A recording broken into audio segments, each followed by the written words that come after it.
Most important thing is the enemy has been fighting me in my energy, in my strength, in my capacity. There were days where I just couldn't even get out the bed. And it's not that I was like depressed, but there was a spirit of oppression. There was a spirit of lethargy, a spirit of fatigue.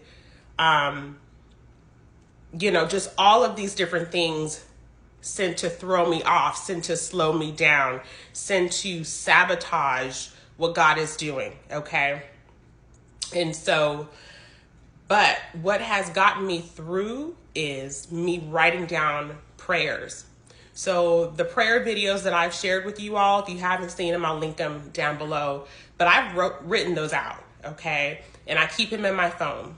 For the most part, I have those prayers memorized, but there were days where I couldn't even pray.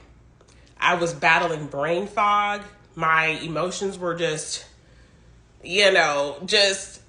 mental clarity just out the window.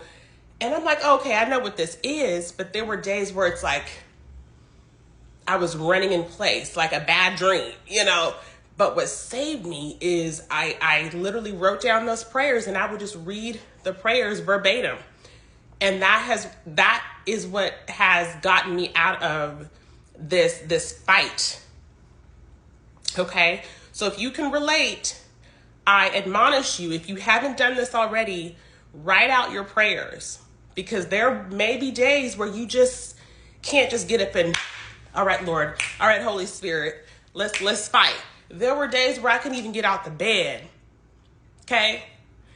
But that prayer was written down and I was able to pray and fight my way through it. There were days where I just said, Holy Spirit, take over. There were days where I'm just like, all right, Holy Spirit,